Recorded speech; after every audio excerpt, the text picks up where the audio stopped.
Hi, everyone. I'm Raga De Silva, host of this Older Queer Voices podcast produced by the Views Room. We have curated a very different format today. Instead of me hosting this panel, I'm going to be in conversation with two of my panelists. Together, we'll delve into our culture and how it is to grow older and queer in our South Asian community. We will speak about the taboos in our South Asian communities, topics we are rarely allowed to speak about in our homes. We will trace how identity, culture, migration, and resistance shaped our lives and how these continue to influence our journeys as older queer people. Today's conversation is about imagining futures where queer South Asians can age with dignity, care, and connection. Please join me in welcoming our dear friends Rita Hirani, social entrepreneur and co-founder of Club Kali. Gay jobs include, Rita, as you said, running and rescuing charities, and you're currently balancing your gay job as strategic advisor and former CEO at Mind Out. So welcome. Thank you. Well, thank you for having me on. Oh, it's such a pleasure. And also, please join me in welcoming our dear friend Sabah Ali. Sabah wears several hats, including as a safety and Met Police liaison manager for UK Black Pride, which is on the 10th of August, right? Yep. Yeah. And Sabah recently was the winner of the Role Model of the Year at the Diva Awards. And I was so proud of your speech and all Oh, the things that you do. And I know you wear, like I said, several hats. You're also the interim chair of the band conversion therapy, as I know, and trustee on Gallup. I mean, I don't know how many different things you do, Sabah, but welcome. thank you. Trustee of Gallup was a little while ago, but Okay, okay. but but I've done that. Former trustee sounds good as well. Former trustee. Yeah. And before we start, this is what I want to keep it as a surprise. Rita has recently been awarded the OBE. Rita, I read about it. DJ told me about it, and I said, "Wow, what an honor! You make us proud." So Thank, congratulations. thank you. It's a mixed thing, but thank you. What is a mixed thing? Mixed feeling, is it? Well, I About think politically, colonial past, there are lots of people that feel that we shouldn't endorse anything to do with this sort of colonial aspect and what's happened. Now, whilst I agree with all of that, that's why I say it's a mixed thing. For me, though, I will just say it is an honor. I was surprised, and I will use this to raise my voice. And interestingly, as soon as it was published, some chief execs congratulated me, and I thought, so you're listening to me differently now just because I've got a few letters after my name, and that's already happened. It's just having that endorsement. People are listening to me differently, yeah, and I that you know. highlights that in that inequality. And so that's how I'm using this to say, well, you know what? There's even bigger trouble coming your way now. Love Okay, it. watch out, watch out. I love it, and we will talk about that later on as well. And so I'm going to start off by asking both of you, and I'm happy to start with Sabah, for instance. What does aging look like within our homes, within your home, and within my home, and Rita within your home? Mm. So I grew up in a Pakistani household. It's a Muslim household. So that kind of gives you context. But I guess we're a very liberal household in that sense. And, my parents have both passed away. It's been a long time now. So it's just me and my brother and sister. And I think um, we're quite westernized in some ways because all three of us were born here. We grew up here, went to school here. Um, yeah, so I think being an elder, I think because of my past and things that we'll touch on later, I've kind of don't really have any responsibility as an elder as such, even though I'm over 50, 53 and a half. The half is very important. But I do have six nephews and a niece, and I have lots of adopted nephews and nieces, and I have grand nephew and a grand niece. So being an elder for me is having that responsibility, but for me, it's very much about giving permission to my younger generation in my family to be able to do the things that I couldn't do as a younger person, because culturally it wasn't seen, or it was frowned upon. So a lot of the work I do today, especially with the South Asian, or I often say with the Black and Brown community, as an elder, is to give those people permission to do and be who they want to be, and not feel that they're confined because of their culture or their Sure. heritage or their ethnicity. Okay, but Sabha, just tell me, how was it? Because did you see your parents growing older, for instance, aging? So how was it? How is it within a Muslim family?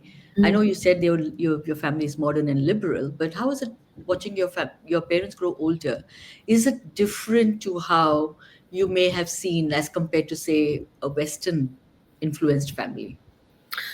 Oh gosh, I can give you a really good example. So my mum, for example, who I have a very fractured relationship with, but our parents were one of the elders in the community, and we did grow up in a very big community. And my mum was really ill towards the end of her time, and she should have been put in a care home, but my brother kept her at home for probably longer than she should have done.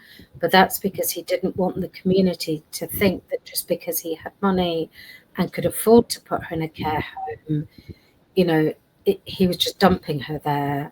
So it was that pressure from the community that no, we had to keep her at home, we had to look after her. And it's that thing definitely in our community, in that respect, that you look after your parents, you don't put them in a care home, you don't leave them somewhere else for someone else to look after them. You look after your own upnet, you look after upnet people, or however you want to call it or say it. So I really saw that vividly, and I know that he spoke to a few elders and himself, and eventually they were like, look, she had carers coming times a day. She was regularly being rushed to the hospital. She was given the best healthcare you could get at home. It wasn't that she wasn't, but she needed to be in a home where she was probably a lot safer than being at home, because if she did fall or if something happened, it took like two, three people to lift her, get her in an ambulance, get her to, so for her own safety, care home was the best place for her to be. So just things like that, for the sake of family honor and not bringing shame upon you, you sometimes end up keeping people in a situation, or older people, that's not good for them. And I know that it was really conflicting for him to put her in a care home, but eventually we did, because she didn't. And I think, like I said, he spoke to a few elders in the community, and they did say, look, you need to do what's best for her and not what the community think. Yeah. And I think that's where sometimes we struggle when it comes to South Asian communities, that we often think about what others will think rather than what's best for us. Yeah. I wanted to title this conversation Log Kya Kahenge? What Yeah, will people say? Because that's what it is about, right? Our entire life is driven by what will people say? What will society do? So I'm going to come to absolutely. you, Rita, and thank you, Sabah, for sharing that. And I totally, all my conversations around this topic has always been about shame and dishonor and what will people say. Is So, it? yeah, izzat, correct. And Rita, just now you've got elderly parents, and I just explain to us, what does your home look like? Well, I totally get what Saba you're saying. I think that whole pressure about what's the right and the wrong thing to do is always there. I think that's a common thread. But for me, I think there's a few differences. So when I look at my non-Asian peers, it's very different. You leave home 18, you're gone, stand on your own feet. And I think for us, you see these shoulders, they're like like this, because the weight we carry as aging women or mature women or older women, it never goes no matter what. So my story was that I come from Gujarat, from a very rural background. Everybody got married by 16, 17, 18, engaged or married, and we weren't allowed an education, so I legged it, left home, got myself an education, and it was like, what's wrong with her? We need to section her. She's mentally insane. And that label never left me, because I strayed from what was expected, getting married, having kids, and all the rest of it. So my coming out journey, so 10 years I didn't speak my language, because I was, like, excluded from the community, and it felt very strange not to be around my food, my senses, the culture, etc. Anyway, came back into the fold, because I didn't do all the wrong things. I did the right thing. I stayed single. I didn't have a child. I didn't out of wedlock, blah, blah, blah. But the education thing was still weird. And then all these people started coming to me for help. So my role as an older woman was kind of accepted, because I could help people. Women equals helping. Where I'm at now is I still don't live with my parents, but they're around the corner. I brought up my nieces, wanting to inspire them to get an education. So women have gone to uni subsequently. But this dynamic of caring for parents, holding down a job, and nothing is as important as your parents. As Saba pointed out, the ultimate responsibility is having your parents around and looking after them, and not bringing shame or not discarding them, and so on. And it's impossible. It's really, really difficult to navigate those hospital appointments, and caring and sitting down with them and explaining things and explaining again, and navigating those things. And I think if you're single, because if you have children, you can kind of palm off the kids, go and speak to the grandparents, take them out for the day. And I think that's lovely, because that intergenerational relationship is, of course, it's fraught on many levels, but I think what they pass on will always be something that kids can treasure, and maybe they might have, accept and value it later, as we all do in retrospect. Oh my God, my mother was right.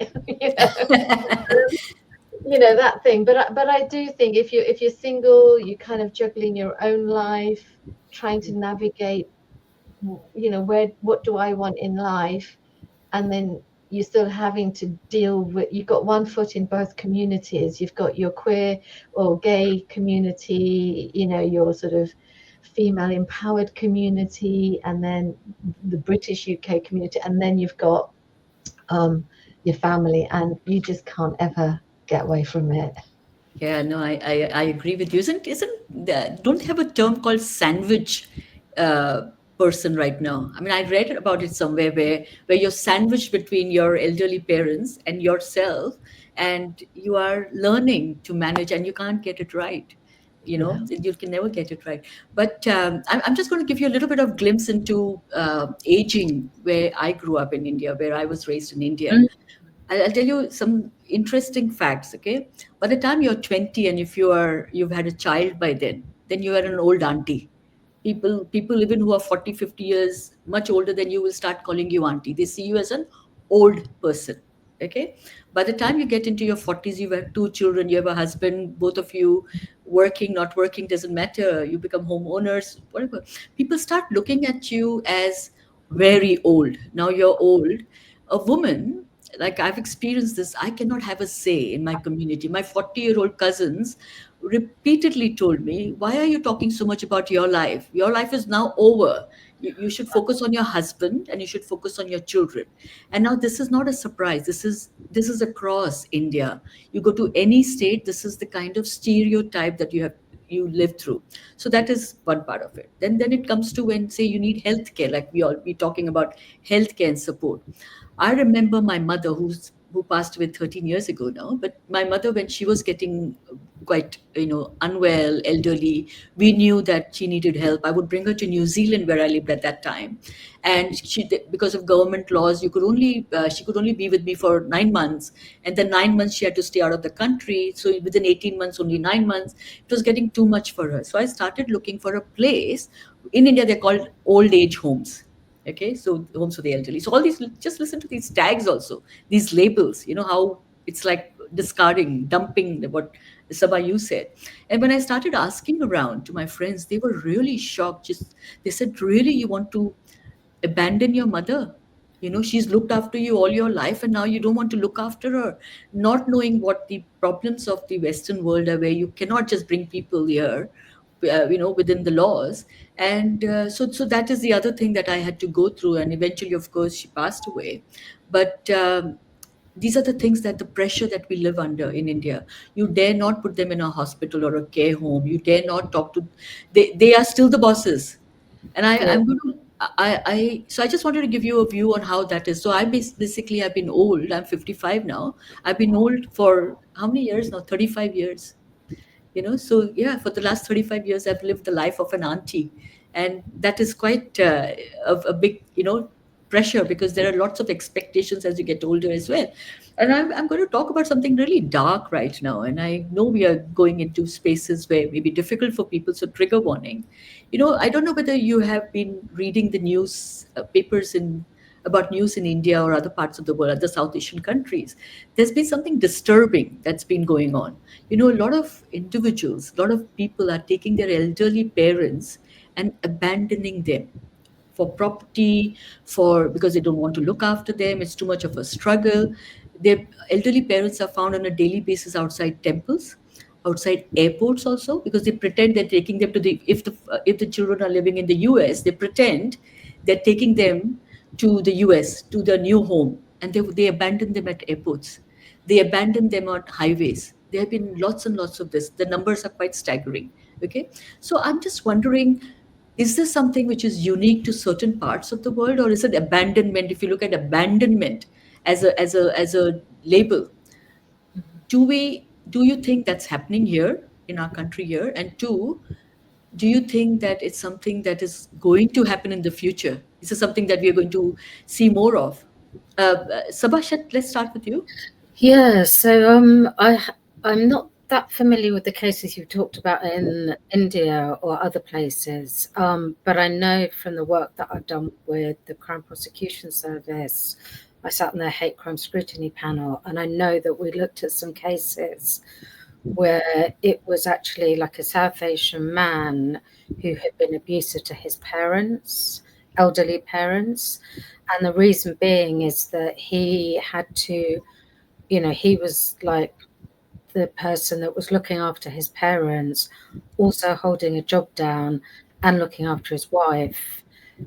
So as a breadwinner, everything was coming down on him, and he was struggling. Well, I mean, that's not no excuse, but the consequences was that he was started being abusive towards his parents because he didn't want that responsibility, and because, like we said about the family shame, the stigma, he didn't know what to do with his parents. So the only thing he could do was be abusive towards them.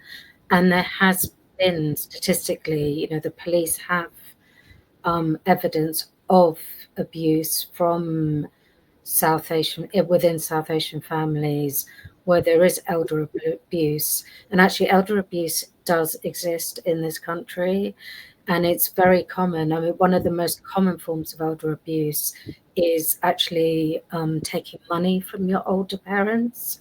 So that's something that's very common, where you'll see, children that know their parents are kind of getting old, getting towards the end, and they might be struggling or not doing anything. So they'll abuse their parents, or just help themselves to money or forge money.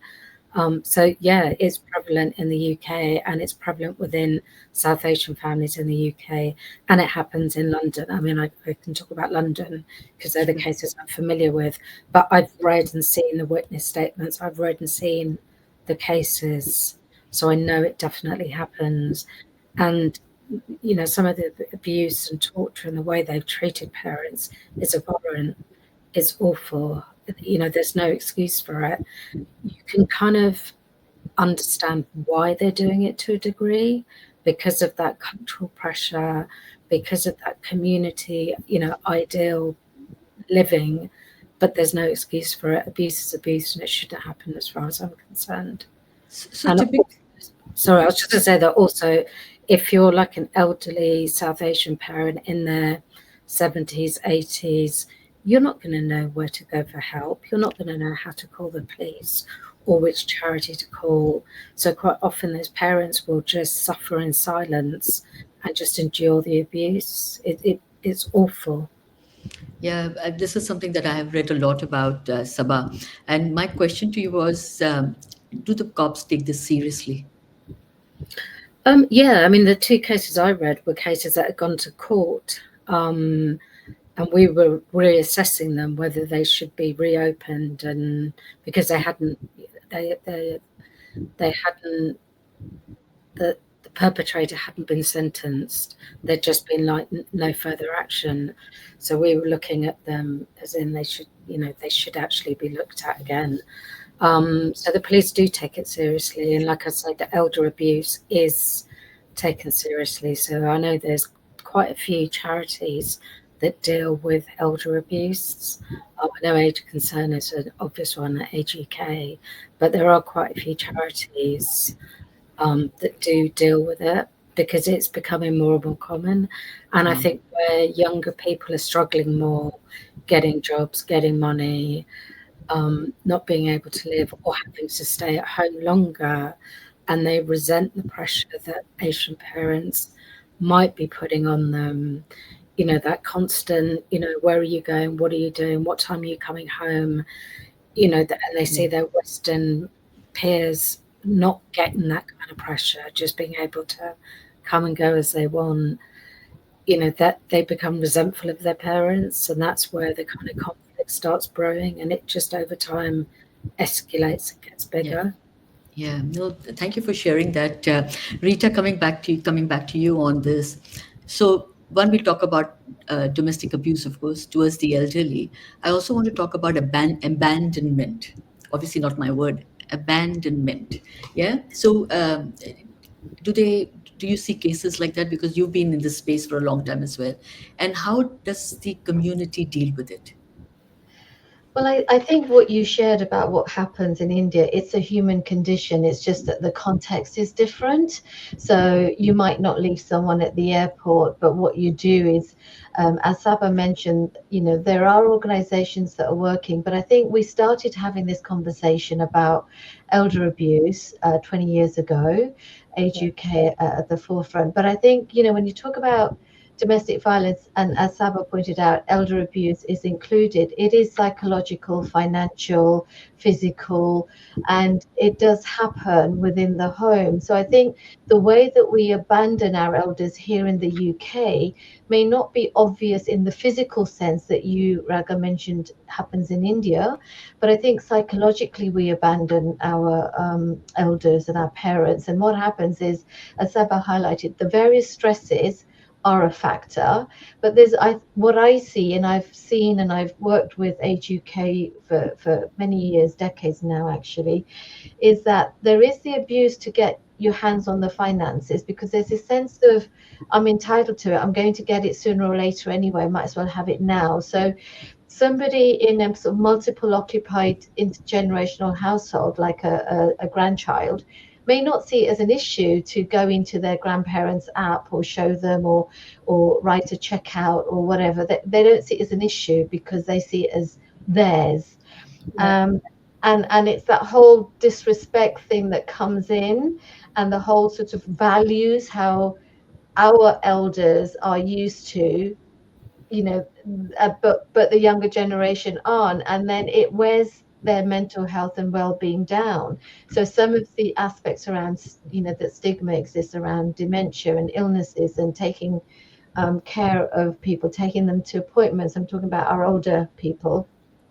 It just doesn't happen because the attention isn't there, because the younger generation are out working. or socializing or having a life. So they don't notice these things. So it's not necessarily about blame, but I do think that the lifestyles that we now live are so vastly different that that attention isn't there. And then the line about where respect becomes abusive, people don't always see it. It's even the tone in which someone speaks to an older person. Like the way I was brought up, as probably both of you, there's certain ways to speak to someone older than you, and there's a line you don't cross. And as ever you said, it's about going out, not having to feel like, oh my God, bye, I'm going out, I'm coming back in. All of those things, I think they just build a picture, and I think there is elder abuse. I think Mm. I worry. I really worry because I'm thinking I brought up my nieces and now I hear little things and I see little behaviors. I think, oh, you would never have got away with that before, and now it's like, what? Yeah, yeah. That even I have been observing, and I Oh, feel maybe it's the way I was raised, and I've raised my children, so I haven't ever heard them answer back to me in a manner that I've seen little younger people. It's definitely changing, but I'm sure every generation must say the same thing. But at the same point at time, I think that we are changing quite swiftly because the lifestyle has evolved, and it has evolved us into, like, I don't know whether you've been brought up in extended families. There used to be extended families in India. The entire family is brothers, four brothers married to different, to their wives and having multiple children, all lived under a roof. Of course, they fought, but they Mm. had each other. They had each other. So no one really had to go into a care home. And then things started changing. And like Sabah and Rita, you both said, there was shame and dishonor, saying, oh, you're abandoning or you're dumping your parents. Then the whole cultural shift where children watch this happening, the way we are speaking to our parents, and then they adapt that because they don't know any better either. So I think it Mm. is the whole cyclic thing that we may need to sit back and say, as South Asian people or as people of the world, as humans, how do we change that so that we don't carry the resentment within us, if that is the reason for people behaving the way we do, and that our parents, our elderly parents who are vulnerable, are looked after by us, by society. I had a personal question for you both. Okay, both of you have looked, have been around your parents, and Rita, you have as well. Sabah, you mentioned that your brother didn't put your mom into a care home, which was required. But there was your brother, so you were siblings. You by choice don't have children. Rita, you've decided not to have children either. So does it? I know you have both spoke about nieces and nephews, but do you ever think about what happens to you? Because we are not there yet, but if we have the privilege of growing older, then we will get there somewhere someday. We hear about horror stories from about care homes as well, care home abuse. Our own Ted Brown, if we those people who Mhm. know, his partner was so brutally abused. So we have those kind of cases. Do you worry about using the healthcare system in care homes, and what measures are you going to put in place or have put in place to ensure your own safety? And also, sorry, to add the intersect of being queer as well into this, and that takes it to a completely new level. Rita, will start with you. Mm. so have you watched Fried Green Tomatoes at the Whistle Stop Cafe? It's a story about two women who grew old and their love was never expressed, and one of them was in a care home. And it's a beautiful story, but it's always there in the foremost of my mind. So my plan and my dream and my wish is to create a care home, an LGBTQ friendly care home, that is just a beautiful place for single people like us to go when we're alone and aging and we don't have anyone. And to be honest, I have thought lots and lots about it. So I have thought about, well, who's going to get my power of attorney, who's going to be my advocate. And it has to be a fierce friend, someone who will advocate for me. It can't, traditionally it might have been a blood family member, but I don't think they're always in the best place. And then when I read about the assisted suicide bill coming through, and I see the level of mental health and mental distress around living together and family structures, I'm like, no, Nieces, Yeah. go off and have a happy life. Friend, you are my family. So yes, I plan, and if I can't live by myself, I would probably end up in a care home. But I think we need to look at models outside of the UK and look at co-living, community living, residential living, where we can, move in together but have our own spaces that we're used to. So if you have a house, make it into a flat. These are things that come into my head, and I'm probably a bit ahead of these times because I haven't seen these set up. But I think that's where we need to be, so that we've got support, but we've got our own space. We're used to our privacy. Um, and yeah, and I think it's about looking after ourselves. But I've worked in care homes and I've seen the abuse, and my grand died in a care home that was all supposed to be wonderful, but the abuse and neglect, what got her in the end. So there's always that. But I think you have to have in place whatever you can, and then just do the best you can. But if your mental faculties aren't there, you just have to trust that your friend, your chosen friend, is going to be there as an advocate for you. But you can't equally, we can't live alone if we don't have children who are prepared to make that huge sacrifice that was expected in our growing up years. Then we don't have an alternative, so we have to create something that works for us, Yeah, and I that agree. be co-living. Yeah, I mean, there's co-living where I live, as you know, where I live. It's the UK's first retirement, what do they say, offering for people over 55. It's great in terms of the community that it brings. We also Mm. have care support here. So for us, this is what we chose when we got to know that our future, would be looked after. I didn't want to, as we say, we were future proofing.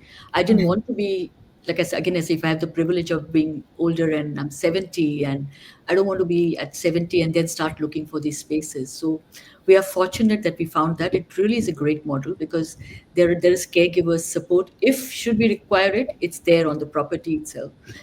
And I hope that more and more homes are created because, Rita, I'm going to still ask you this other question before I go to Sabah.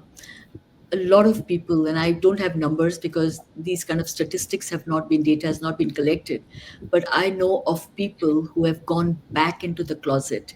And I keep saying this, we fought for our rights all our lives, most of us.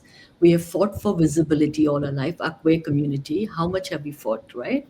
And then when it comes to a time when we are in our 60s, 70s, when time for us to enjoy the fruit of what we have fought for, we have to go through another layer of problems and challenges, which is going into a healthcare system or care home where potentially we could be abused in many ways. And one of them is that you don't know whether you can come out, whether you feel safe to come out. And so I know of many stories here in London where people have gone back into the closet, and no matter how much you tell them it's a safe space, they don't feel safe. So how do you feel about that, Rita? I have heard of lots of stories through Club Carly. I speak to a lot of people who are in their 60s, late 50s, 60s, and 70s. And I think they've made a decision because they feel that duty is so strong to take care of their older siblings, aging siblings, or parents. And I think the most we can do is support them in the best way that we can, because there isn't an out. And how we live our lives as being out is a whole nother session, because there is this pressure of naming it, being out officially, formally, but there are nuances around that, and there are bigger, deeper conversations around that and how we navigate that within that extended family situation. It's knowing which battles to win, Yeah. which are costlier, and how do you survive. So it's a survival thing. And I think it's a bit like when I used to work in refuges, when women, statistically, women fleeing domestic violence will come and go, come and go, come and go. I think it was either 7 or 13 times. I think it's 7, and 13 is the number of agencies they approach. Might be the other way around.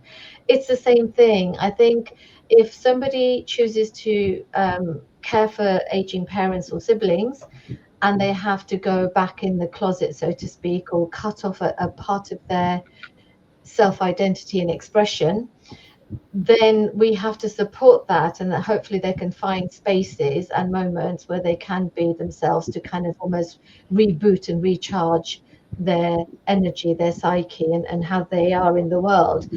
And I think we all do that in many ways, whether you're a mother or whether at work. We have a facet that we allow to be expressed fully in certain areas and not so in others. I mean, it's great to think we can be our whole self everywhere all the time, but that doesn't exist. That doesn't happen. So support, I think, is necessary, and those kind of spaces, and if they can be in co-opted living or supported living, like the place that you have. I've seen more private companies provide that, but then you've got to have the money to be able to afford that as well. Yeah, So it's a big conversation that we need to be having. What to do, but right now, support and providing spaces for people to connect with like-minded people so they can feel their life is worth living and yeah. just not drain. And not leaving their identities behind. I've heard these stories of trans people, for instance. As soon as they get into the hospital situation, then it's really different for them. It's they're dead named. Women are trans women are put into male wards. I mean, it's just a whole, like you said, it's a long conversation there we need to have. But it also happens with, I mean, it happened with Nicola when Nicola was not well 4.5 years ago, wheeled into the emergency theater, not knowing whether what's happened and whether she'll live or not make it. The first question they asked her was, should we call your boyfriend or your husband? And in that moment, with her knowing something was not right because she couldn't see by then, she had to make that decision whether I should tell them my wife or my partner is a female. And she had to make that decision. What if she wasn't able to make that decision? And those are things I think, Rita, I really sincerely believe as a community, we talk about chosen families, we need to come together and find a solution for this. It's not just having individual conversations. We need to find a solution because we're all getting there. I mean, there's no guarantee any one of us will be around for very long. But if we are, even in couple relationships, we always talk about death now, like who will go first. I hope you go, you don't go. No, I don't say, oh, you go. I say, hope I go before you so that you're looked after. But looked after by whom? So that fear is still there, and it's sad that in our queer community we have that fear because most of us are ostracized by estranged by from our families as well. So there is whole layers of challenges. So Sabah, personal question to you as well on this matter. I know you have a brother who's very caring, but have you future proofed yourself?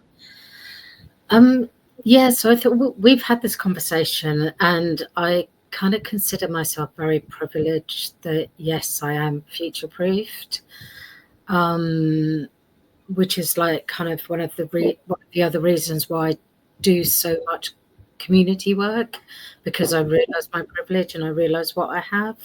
So, I've said to you before that I'm a real advocate. If you can and you need to get a will done, get your power of attorney done, get your death note done, and come and speak to me and I'll explain all of it to you another time. But I am very fortunate that I have a very close relationship with my family, with my brother and sister, completely different to each other. But I also, like my brother has 5 boys, I'm very close to most of them. And we joke about the fact that, they say that when you're old, we'll just put you in a care home. We'll pay the bills. Don't worry about that. We'll send you Waitrose vouchers, is usually what one of my nephews says to me. I can't promise I'll visit you all the time, but we'll send you vouchers. We'll make sure you're looked after. And I know the kind of family I have that will happen. I had a health scare last year. And I remember my sister giving me a pep talk like I was going to die. And she literally said to me, look, don't worry about your cats. And if you need to come and stay with like your brother, with Paijan, you can do that. And, we'll take care of anything. You don't need to worry about money, X, Y, and Z. So, I do, and I really recognize my privilege in that sense. So I'm very fortunate that I have got, family that will take care of me. And I'm very lucky, like I said, that I've got younger nephews who've got children that I'm very close to. We meet up regularly as a family, and then I've got my chosen family as well. So you know, I do see myself as privileged, which, you know, like, just to reiterate, is very much one of the reasons why I often put my neck on the line for the community. And you know, I have put myself in situations where I'm like, oh, you know, the amount of hate and abuse I get, but I'm happy to do that because, you know, I know that I've got support behind me. Um, and it is, it's a really difficult conversation, but as elders, I think it's a really important conversation. And I think it's an important conversation that sometimes we have to have with the younger generation as well, because it's something that you do need to think about. I don't think you can wait till you're sort of 50, 60, 70 and then go, oh my God, I need to sort myself out. You know, if you start planning younger, I actually did my will when I was working in a company about 20 years ago, and they just came to me, offered it to me. I paid pittance at the time, and it was a will that you didn't have to do. I don't, you know, I paid one amount. I can change it as many. They probably hate me. I can change it as many times as I want. I can, you know, so, you know, when you do those things when you're younger and you put them in place, it kind of means you don't have to worry about it later on in life so much. And it's just putting those little kind of nuggets in place that make it easier when you do get older, because, you know, the way we live our lives today, we do live longer. Even as queer people, we live longer, and we should live longer because we should live according to our cis heterosexual, you know, people, peers, or whatever you want to call it. Sounds terrible, doesn't it? Whatever you want to call them over there. Or, It's okay. It's um, language. Yeah. but I think, yeah, you know, I think future proofing is something we all need to think about. But, you know, at the same time, I'm also very much, something could happen to me tomorrow, you know, so I don't kind of sit and dwell about, oh my God, you know, what if, you know, I'm very much in the moment. I live every day, you know, enjoy every day, and, you know, whatever happens tomorrow happens tomorrow. Yeah, I hear you. I put up a post today on my social handle saying that I'm not afraid of death. I don't fear death. I fear not living fully. That's Uh, my, yeah, yeah, because you want to, right? You want to, while you're around, you just want to make sure every day is fulfilling. It has a purpose, it has meaning, and you do something for yourself and for others, not to forget. Both of you touched upon something very interesting as we were talking, and we talked about mental health as well. Such an important part of, especially our queer space. But mental health is a taboo subject in our community, in our South Asian families, right? We are told from early on that we need to keep our family secrets within the four confines of our walls. We can't talk about things. We can be slapped and beaten by our parents in the home, but outside, oh, it just had a fall. So how do we tackle this within, whatever communities that we have created? And do you struggle? Do you think that if that has happened, I'm not assuming anything like this has happened, but I think all of us have probably experienced some form of abuse within our homes and therefore mental health issues. So do you think that our journey is still challenging because of what we have been through and not been able to talk about to anyone, and other than, of course, having therapy? So Rita, will start with you. Well, I'm a big advocate of therapy. I'm still in it. And I make no secret about it. So with the younger nieces, nephews, I will say, oh, my therapist said blah, blah, blah. The other day I was talking to my therapist, and do you know what I realized? Blah, blah, blah. And I think we have to be open about these things. So I do thank the younger generation for talking about mental health. I mean, that's all I feel sometimes I hear about during COVID and whatnot. So yes, we've struggled with it because we've tried to carry the burden of our trauma, our abuse from childhood. And I feel, certainly from my perspective, I've only recently really, really got to the nuts and bolts, to the real core issues of how the trauma has shaped my default behaviors and default thought patterns and so on. So I think you really only get to it after many years of therapy, the core of issues. And you said something about living our lives every day and not having regrets. I mean, I'm thinking, oh, beep, beep. I'm only just learning to live my life and I'm 60. And I'm only just learning to use words like I would like, I don't want. And those words don't come naturally. Mhm. So, because of all that really heavy conditioning, and I always say to people, we're like Star Trek, family. I don't know if you're Trekkie fans, but there's a character called Seven of Nine. They're part of the Borg community, so they're all interlinked. So, no one can exist in isolation.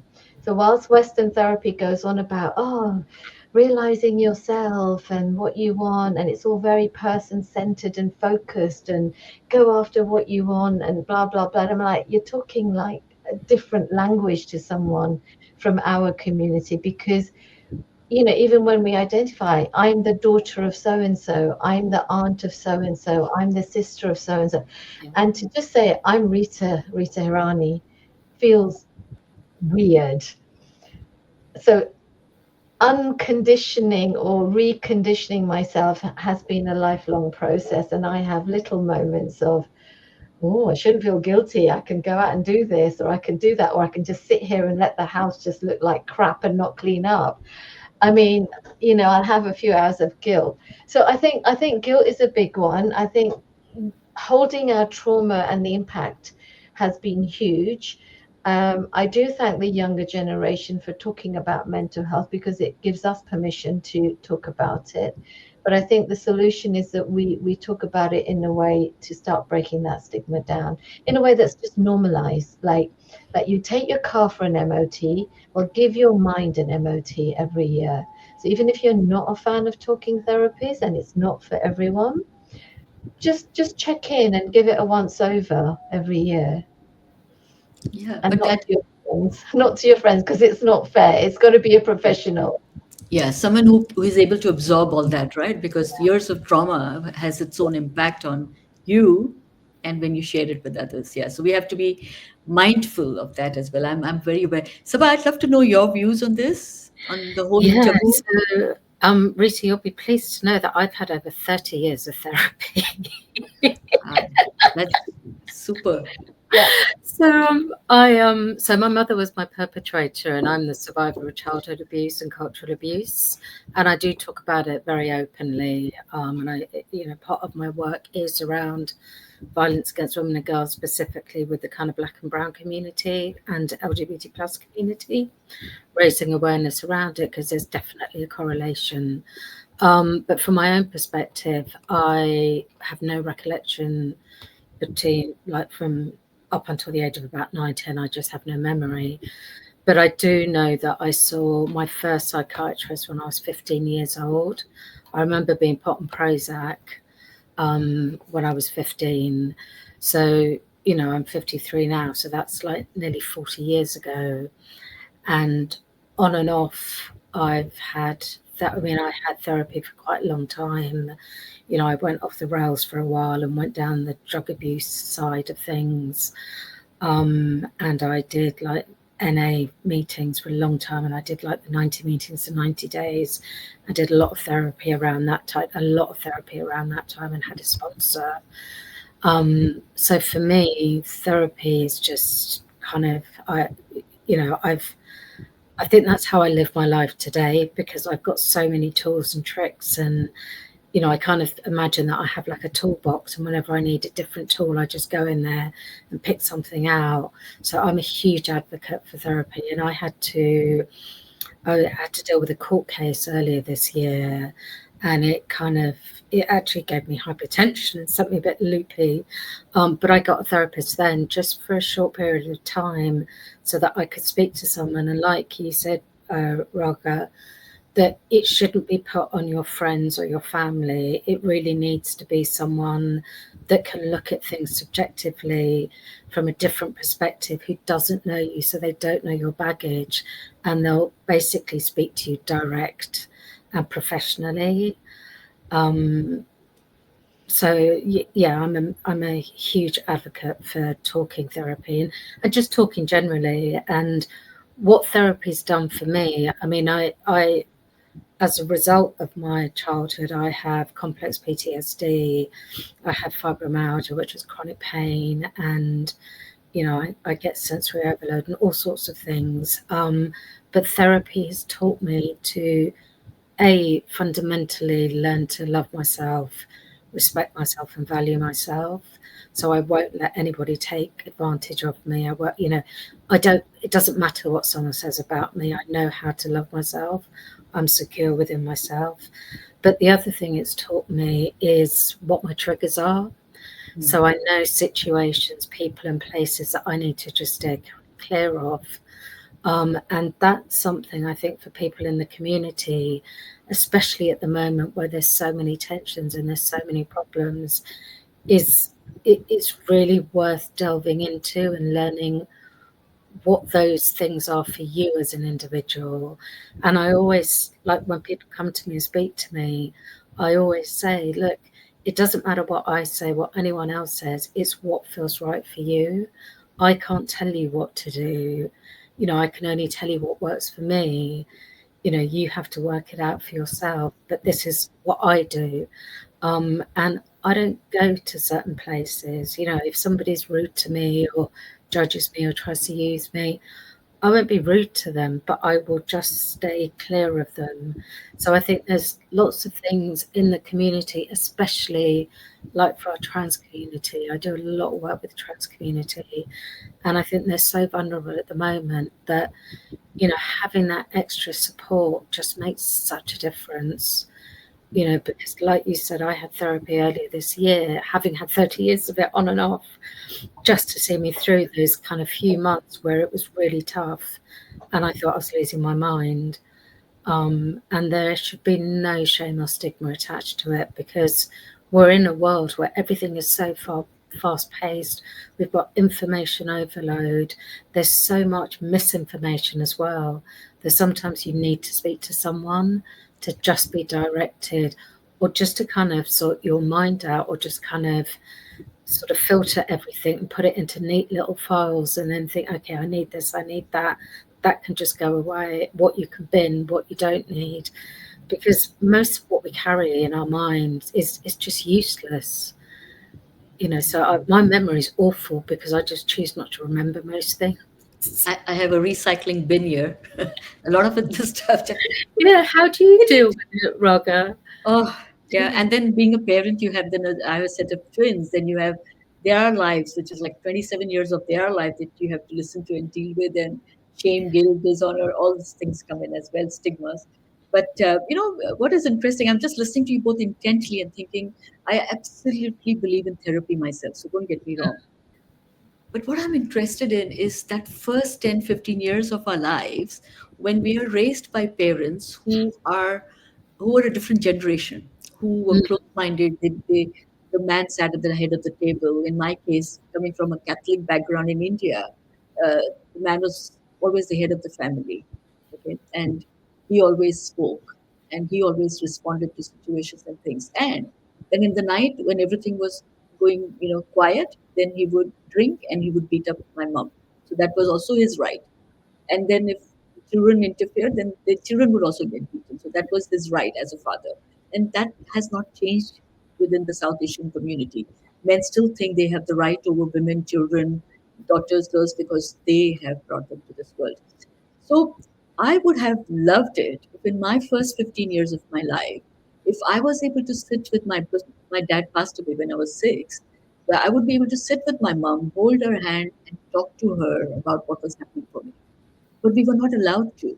Like, that's where, if we had the best 15 years of our life, then maybe the next 30 years, 40 years of our life, we wouldn't have needed this much of therapy.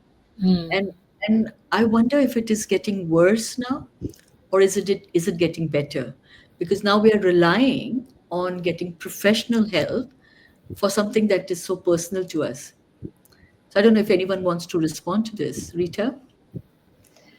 I don't know if things are worse. I think they're just different. And a couple of things. I think when human life isn't Perfect. So if it wasn't one thing, something else would have affected us or impacted us. Yeah. But what as Saba said, like, yes, I remember ever since turning 18, and well, actually before 18, I was in and out of therapy as well. So what I've learned is that whatever we did, we created coping mechanisms as children, as very young people, and as later on as adults. And there are a range of coping mechanisms, but we have them. And once we get tuned into what they are, I actually see them as gifts. I'm not saying, we've all been through pretty much awful stuff, but what that also taught us is the resilience and who we are, and shaped our way of being in the world.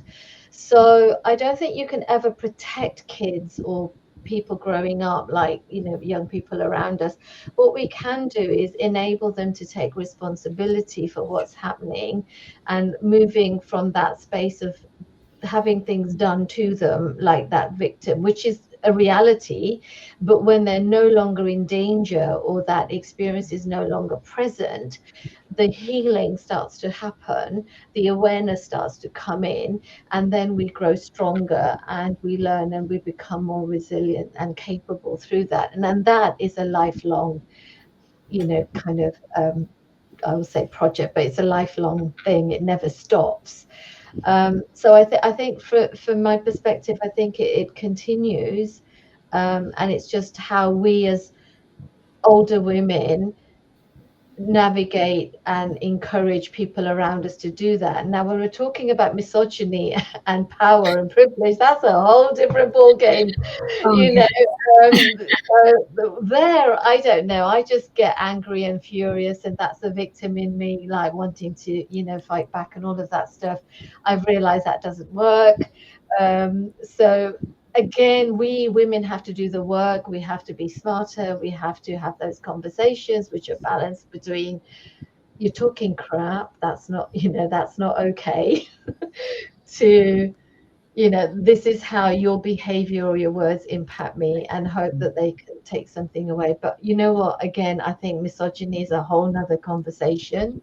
And unfortunately, I actually think it's worse because it's really pervasive and hidden, and the way it's done now, to put women down, that the misogyny and misogynoir, it's when you bring all the intersectionality in it, and being gay and lesbian and trans and all, oh my god, it's like, where do you start? We need allies. We Yeah. can't fight these battles alone. And it is worse, I think that's definitely Yeah, escalated. I agree with you. I totally agree. And we will have another session on misogyny. It's my pet subject. I just have this question for you, Sabah, on conversion practices. Just, Mhm. I think we've just come to the end of our conversation here. Sure. But on conversion practices, there's been Section 28 through our lifetime, and then there has been this whole taboo around being, or stigma around being gay, and we've been through this whole generational, abuse in that way. So do you see that the people that, do you ever meet anyone, or have you met anyone who has been through all that conversion therapy practice, and has been through Section 28? And when you see them today in their current avatar of whether they're 50, 55, 60, 70, do you see a different person to what you think would have been? Do you see the, what is the word I'm trying to use? Do you see the infections of that situation in the past? Um, I don't think I've ever spoken to anyone and asked them if they've been through Section 28 and conversion therapy, but as the interim chair for the Banned Conversion Therapy Coalition, I've spoken to a lot of survivors, and at the moment we're gathering evidence again for the Minister of Equalities and her team to support the draft bill that should have gone through 7 years ago, but we won't go there because I'll start to get riled up. But it's oh gosh, where do I even go with this? I think with conversion practices, it doesn't just affect the LGBT plus community. It affects faith So a lot of religious groups it affects. There was a case that's been in the news recently about a gay man who won a five-figure damages because of a church in Sheffield that did an exorcism on him. Now, he's a white gay man, and I have spoken to him. And the interesting conversation I had with him was, he said to me that, people always focus on sort of black churches or this happens in the black and brown community, but actually most conversion practices happen in white churches. So there's that kind of racial bias immediately with conversion practices. Now, honor-based abuse, you mentioned domestic honor-based abuse, so forced marriage is a form of conversion practice. So I've been reaching out to some domestic abuse agencies and charities because I gave a talk on domestic abuse, LGBT talk on domestic abuse recently, and a woman came up to me who deals with honor-based abuse and said to me, I didn't even know that that was set under honor-based abuse. So I think, for me, the most important thing is educating people on what conversion practices are. And I think it's not ignorance, it's just a lack of understanding. I've kind of challenged myself to write a piece on what conversion practices are. So watch this space. Everyone laughed at me when I said, I'll do that, but let's see what happens. But I think, for me, it's I think with conversion practices, there's a lot to it, but also mental health comes into it because people, I mean, Rita, you'll know that quite often if someone has mental health issues, they might get someone in to kind of try and fix them or fix the issue within them. It's not just mental health, there's something else that I've completely forgotten, but there's several layers to conversion practices. And obviously if we want a ban, it has to be fully trans inclusive and it has to have no religious loopholes. So we're working really hard on it. And Rita, you said here that straight women have a form of control. Yes, absolutely. Yep. And one of the other things, sorry, just to finish on, is that you've mentioned that is conversion practices happens in communities that are never talked about. So it does happen in the Jewish community. It's never spoken about. It happens in the traveller community, in the Gypsy Roma traveller community. It's never spoken about. So there is, I just want to spread that knowledge and let people know that actually this is a huge problem. It does affect LGBT people, and obviously, we suffer with the kind of the praying the gay away, for want of a better phrase, or trigger warning in South Asian communities. Quite often it might look like corrective rape, but it is a problem. It has to be banned. It's abhorrent. It's torture. It's not a practice. But I'll leave it there because I can feel myself getting kind of riled up. Not on this show. But Sabah, everything that you said is so true. I went to India, one of my trips to India, and I try and make it light, and I say I went lesbian hunting. But yeah, just I love that. That sounds like yeah. a program, doesn't it? Like a show, lesbian. Yeah, it was a show. So, but I went Oh, to, no. it wasn't. Oh. Just, so I went to this, I had read this article in the newspaper about two women who were, two young girls basically that eloped. Then the parents put out this whole, whatever. See, look, I can't find my words. This is menopause, guys. Just wait. So they went to the cops. Obviously, the parents went to the cops, and the cops found the girls, and then the cops took the girls back to the perpetrators. So that's number one. So here, then one was forced into marriage, and the other one, who I spoke with, who I found out through various, my network, I went and met with her, and she said she had gone through corrective rape because her father wanted to teach her a lesson. And she said, right from childhood, I've been trying to survive. I have been trying to find a way to study because my brothers got the opportunity. I didn't get. I became a homemaker. I had to look after the entire family, cook, clean, wash for them. Then I fell in love. She didn't want, she just didn't like men because she wanted a softer person. And for whatever reasons, we are all, queer. And so she fell in love with this young person. They finally came out with their parents, and then the parents, did all the things that they do, where they locked them up. Parents went on a starving exercise. They didn't eat for days. Then they protested. All those things happened, and finally, they decided this wasn't working. So they decided to run away. And then the cops intervened, and they're back there. And that one thing she said to me, I will never forget. This person said to me, "Where is the time to be a lesbian?" She said, I don't have that opportunity. I can't be. I have to just get married. But that stuck with me. And I'm saying, this is it. Corrective rape, forced marriage, these things have to change. But we have normalized it in certain parts of the world, sadly. That's what they say. My friends who are very well educated, I have a friend who is very young, 25, PhD. She says, I'm a bisexual girl. And I then, when you prod further and further, she says, I know I'm going to get married to a man. So I call myself bisexual, so they know that I have a past, but my future is definitely not with a woman. So it's very sad to hear these things, but they are real. They really happen. Now, we are going to close soon, and I'm going to have a closing question for you. But before that, is there anything you want to share? Rita, anything? It's been a wonderful conversation, but anything? Oh, I could carry on talking. It has been a wonderful conversation, but no, that's fine.